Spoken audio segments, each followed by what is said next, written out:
मागच्या आपल्या भागात आपण बघत होतो की कीर्ती मनातच खुश होत असते की प्रियाला राकेश रागवेल म्हणून तिच्या चेहऱ्यावर एक हास्य येतं. प्रिया तिकडून कॉल रिसीव करते. प्रिया तिकडून काही बोलेल या आधीच राकेश तिला म्हणतो, तयारी करून ठेव, मी येतोय तुला घ्यायला. राकेश तिचं पुढचं बोलणं हे ऐकत नाही आणि कॉल कट करतो. पुढे कॉल कट होताच कीर्तीच्या चेहऱ्यावरचे भाव बदलतात. तिला कळतही नाही की नेमकं कायच होतंय. ती राकेशच्या कॅबिनमधून त्याला न सांगताच निघते, पण डोक्यात बरंच काही चालत असतं. ती जातच राकेश पण त्याचं काम आवरून प्रियाला घ्यायला निघतो. तो लग्नानंतर पहिल्यांदाच जात असतो, त्यामुळे सोबत म्हणून त्याचा मित्र श्यामला घेतो. श्याम त्याचा बेस्ट फ्रेंड असतो आणि प्रियाचा पण क्लोज असतो. प्रिया आणि राकेश शिवाय एक श्यामच असतो की ज्याला त्याच्या संसाराबद्दल सगळं माहिती असतं.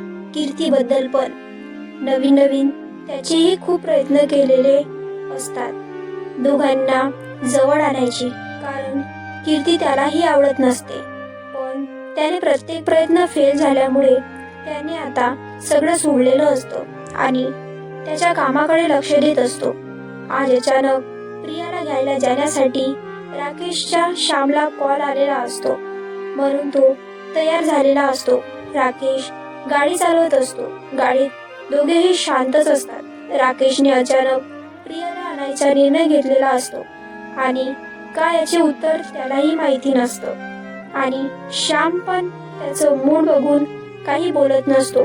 आज पहिल्यांदा सासरी जात असल्यामुळे राकेशला घर शोधायला बराच वेळ होऊन जातो, पण शेवटी घर सापडते आणि तो बाहेर रोडवर गाडी पार्क करतो.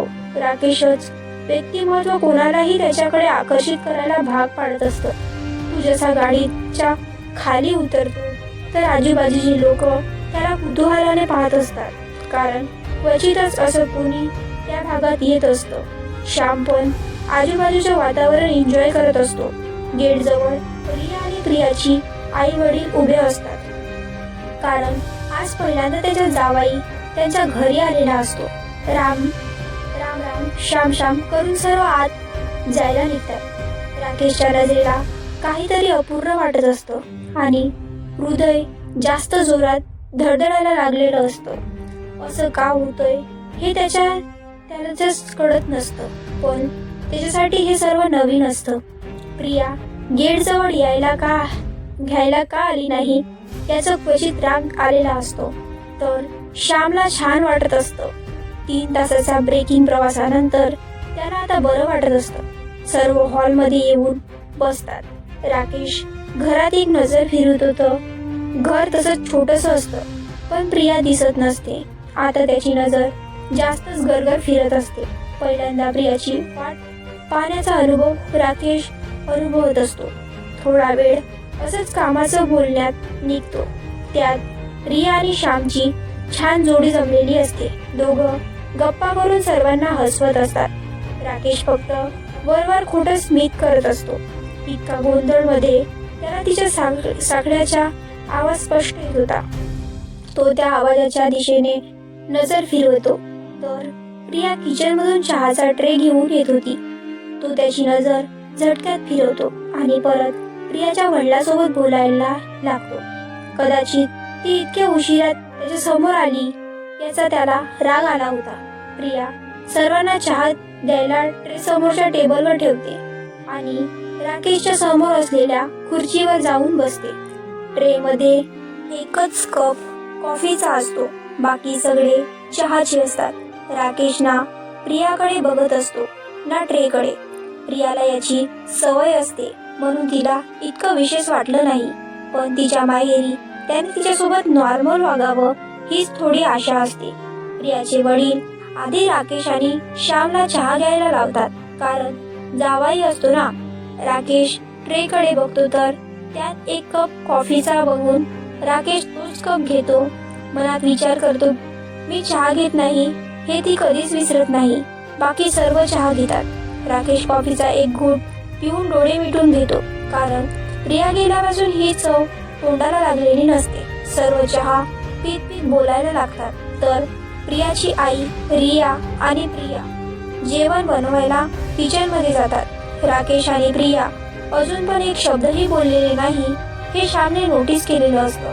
पण प्रियाला किचनकडे जाताना बघून राकेशला वाईट वाटत असतं, कारण त्याची इच्छा असते की तिने इथेच बसावं आणि तो आला तेव्हापासून प्रियाकडे बघितलं पण नसतं. बोलणं तर दूर, म्हणूनच प्रियाला पण राग आलेला असतो. दोघेही इगो बाजूला करायला तयार नसतात. कीर्ती तो प्रियाला घ्यायला तिच्या घरी गेलाय आणि तू इथे पिझ्झा बर्गर एन्जॉय करते. राज कोल्ड ड्रिंक्स घेत म्हणतो. राज बेबी, तू तिच्या जितक्या जवळ जाईल ना तितक्याच दूर पण लवकरच होईल. फक्त थोडे दिवस. कीर्ती एक हास्य चेहऱ्यावर आणत म्हणते आणि परत पिझ्झा खायला लागते आणि परत कीर्ती तिच्या विचारात गुंतून जाते. प्रिया जावई बापूला आणि त्यांच्या मित्राला जेवायला बोलवणार. प्रियाची आई जमिनीवर पाठ ठेवत म्हणते. प्रियाच्या माहेरी जेवायला सर्व खालीच बसतात आणि आज राकेश आलेला असतो म्हणून त्याच्यासाठी पाटावर जेवण असतं. प्रिया राकेशला दिलेल्या रूम मध्ये जाते तर राकेशने व्हाईट रंगाचा शर्ट घातलेला असतो आणि त्यातून त्याची फिट केलेली बॉडी एकदम परफेक्ट दिसत असते आणि अजून त्याने त्या हाताच्या लांब बाया आवडून आंघोळ केलेल्या असतात. त्याला पाहताच परत एकदा प्रिया फ्लॅट होते त्याच्यावर, पण ती त्याला हक्काने मिठीही मारू शकत नाही. या विचाराने तिथेच थबकते. प्रिया काहीतरी विचार करत दरवाजात उभी आहे हे लक्षात घेऊन राकेश मुद्दाम त्याचा गळा साफ करतो. त्या आवाजाने ती शुद्धीवर येते आणि बघते तर राकेश आरशात बघून त्याचे केस सेट करत असतो. जेवण तयार झालंय, खाली चला. प्रिया हळूच त्याच्याकडे बघून म्हणते. हो आलोच, त्याच्या जोरदार आवाजात तो म्हणतो. त्याचं तर जबरदस्त पुरुषत्व, भरभक्कम शारीरिक बाधा, आकर्षक डोळे, बोलण्याची पद्धत पाहून ती स्वतःला भाग्यवान समजते की तिला असा नवरा मिळालाय. पण कीर्तीची आठवण येताच डोळ्यात पाणी यायच्या आधी तिथून निघायला मागे वळते. तोच प्रिया, सॉरी त्या दिवशी तुला मारलं म्हणून. राकेशच्या परत तडकदार आवाज ऐकून ती तिथेच थांबते. तिला राकेशकडून अपेक्षित नसतं असं ऐकणं, पण त्याच्या त्या दिवसाच्या आठवणीमुळे परत तिला कीर्तीची आणि राकेशच्या नात्याची आठवण येते आणि ती काहीही न बोलता तिथून निघून जेवणाच्या ठिकाणी येऊन बसते. प्रियाचं असं काहीच न बोलता निघून जाणे राकेशला खटकत असतं, पण तू त्यावर जास्त विचार न करता जेवणासाठी खाली यायला लागतो. श्याम आधीच खाली येऊन गेलेला असतो आणि सर्व राकेशची वाट बघत असतात. थोड्या वेळात राकेश खाली येतो. त्याची नजर सर्वात आधी समोर हातात तांब्या घेऊन उभा असलेल्या प्रियावर जाते.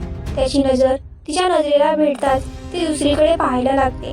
राकेश जवळ येऊन उभा राहतो आणि हात समोर करतो. प्रिया त्याच्या हातात पाणी टाकते आणि दुसऱ्या हातात असलेला रुमाल त्याला हात पुसायला देते. राकेश हात पुसून जेवणाच्या खोलीत येतो. तिथे 3 पाट ठेवलेले असतात आणि सर्व राकेशचीच वाट बघत असतात.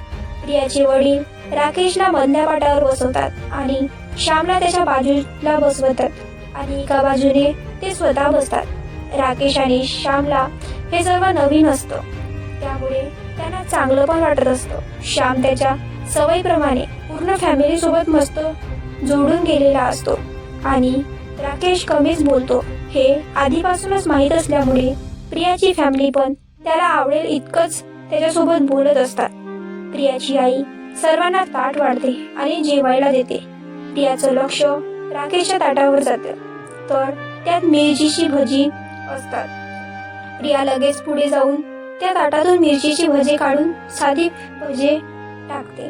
राकेश पण पाहत राहतो की प्रिया त्याची बारीक बारीक गोष्ट पण लक्षात ठेवते, भलेही तो तिच्यासोबत कसे पण वागत असतो. श्याम आता मुद्दाम बोलतो. वाव वहिनी, तुम्ही तर सर्वात गोष्टीची काळजी घेतात. राकेशची लहान मुलासारखी बायकोला आईसारखंच काळजी घ्यावी लागते नवऱ्याची. प्रिया त्याच्या ग्लासमध्ये पाणी टाकतच म्हणते. तिचं हे उत्तर ऐकून राकेशची नजर एकदा प्रियावर जाते आणि प्रियाची राकेशवर. दोघे एकमेकांकडे बघतात. तोच लगेच श्याम राकेशकडे बघून दुसरा प्रश्न विचारतो. आणि नवऱ्याने कशी काळजी घेतली पाहिजे हा प्रश्न ऐकताच राकेशच्या गळ्यातला घास पटकतो आणि तो खोकला लागतो. प्रिया ही लगेच त्याच्यासमोर ग्लास धरून पाणी देते आणि त्याला शांत करते. राकेश पाणी पितो आणि श्यामकडे मोठे डोळे करून बघतो. तसा श्याम पण आता शांततेत जेवण करतो. पण प्रियाला हा प्रश्न पडलेला असतो की नवऱ्याने बायकोसोबत कसं वागावं, कारण नवरा म्हणजे काय असतो हे तिला मागच्या 2 वर्षात कळलेलंच नसतं. आणि ती आजही राकेशची वाट बघत असते. राकेशचे कधीतरी तिचा होईल याच आशेवरती तिचं आयुष्य जगत असते. जेवण होतात. नंतर प्रियाची आई आणि रिया पण जेवायला बसते. सगळे जेवण करून झोपायला जातात. राकेश प्रियाच्या रूममध्ये तर श्याम गेस्ट रूममध्ये थांबलेले असतात. थोड्या वेळाने प्रिया रूममध्ये येते तर राकेश नाईट शर्ट आणि पॅन्ट घालून कॉटवर झोपलेला असतो आणि त्याचा मोबाईल बघत असतो. प्रियाला आता विचार पडलेला असतो की कुठे झोपेल, कारण हा बेड खूप छोटा असतो आणि दोघांच्या रिलेशन प्रमाणे त्यांना ते झोपणे जमणार नाही हे प्रियाला कळलेलं असतं. म्हणून ती तिचं अंथरूण खाली टाकते. तर राकेशला ते आवडत नाही, कारण त्याच्यासमोर एखाद्या मुलीने खाली झोपावं हे त्याला मान्य नसतं. प्रिया खाली अंथरूण टाकून झोपते. आपण इथे ॲडजस्ट होऊ शकतो, तो तिच्याकडे न पाहताच म्हणतो, नको, तुम्हाला झोप नाही येणार, बेड लहान आहे. प्रिया त्याच्याकडे बघत म्हणते, तू आता काहीच न बोलता नाही सरळ बेडच्या खाली उतरतो आणि तिचं अंथरूण उचलून बेडवर घेतो.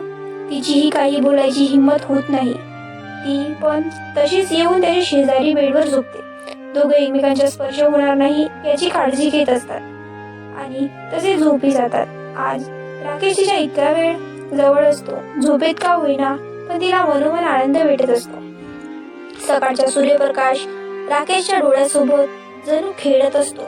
राकेशच्या सकाळच्या सारख्या झोपलेला त्याचा त्रास होतो, पण शेवटी त्याच्या सोबत हसून तो डोळे चोळतच उठून बसतो आणि बेडला मागे डोके टेकावून बसतो.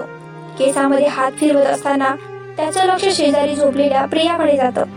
किती निरागस दिसत होती ती आणि एकदम शांत झोपलेली होती. तिला पाहताना राकेश विचार करतो की तिने त्याचं काम इतकं व्यवस्थित सांभाळलं म्हणून एक थँक्यू तरी म्हणायला पाहिजे. तो विचारतच करत असतो की सूर्यकिरणांनी आता तिलाही उठवलं असतं. तिला उठलेलं पाहून राकेश त्याची नजर फिरवतो आणि तसाच बसतो. थोड्या वेळाने प्रिया आळस देऊन अंथरूण आवरत असते. तिचं राकेशकडे लक्ष नसतं. मला थोडं बोलायचं आहे, राकेश कोरड्या आवाजात म्हणतो. तो आज पहिल्यांदा स्वतः बोलत आहे म्हणून तिच्या हृदयाची धडधड वाढली असते. क्षणात डोक्यात विचार चमकतो की राकेश डिवोर्स तर मागणार नाही, पण लगेच दुसरे मन नाही म्हणत की तो असं काही करणार नाही. मनात विचाराची भांडण चालू असते. तिला विचारणं मध्ये गुंतलेलं पाहून राकेश तिला परत आवाज देतो, प्रिया कुठे हरवली? प्रिया दचकून विचाराच्या बाहेर येते. हो बोला ना, ऐकते मी. चेहऱ्यावरून तर प्रिया निर्मळ दिसत असते, पण राकेश काय बोलतोय याचे विचारात वादळ मनात चालू असतं. ते ती म्हणते, मी म्हणत होते की राकेश पुढे बोलत असतो की दरवाजावर टकटक आवाज येतो. आवाज ऐकून राकेश शांत बसतो आणि प्रिया दरवाजा उघडते तर समोर श्याम असतो. श्याम रेडी होऊन आलेला असतो. हे काय, तुम्ही अजून तयार झाला नाही? आपल्याला आता निघायचं आहे, मला महत्वाचे काम आहे. आज तो रूम मध्येच येतोय, घाई म्हणतो. राकेश पण त्याला फक्त हो म्हणून आंघोळ करायला जातो आणि प्रिया पण रियाच्या रूम मध्ये जाते. थोड्या वेळाने दोघं तयारी करून खाली येतात आणि सर्वांना भेटून गाडीत बसतात. गाडी राकेश चालवतो आणि श्याम मुद्दाम त्याच्या बाजूला प्रियाला बसवतो. गाडी रस्त्यावर चालत असते. राकेश विचार करतो की घरी गेल्यावर बोलू. आता तर प्रियाचं मन खूप घाबरत असतं. काहीतरी विचित्र घडणार आहे याची शंका तिला येत असते, पण यांच्या नवीन नातं सुरू होईल असे तिला वाटायला लागलं असतं. कारण राकेशमध्ये बरेच बदल दिसतात. पण नवीन नातं सुरू होण्याआधीच कीर्तीची नजर त्या नात्याला लागलेली असते आणि त्यामुळे आता जास्तच दूर होणार असतात. कीर्ती काय करणार या दोघांना दूर करण्यासाठी हे बघण्यासाठी भेटूया पुढच्या भागात. तोपर्यंत आपल्या व्हिडिओला लाईक करा आणि चॅनलला सबस्क्राईब करून ठेवा.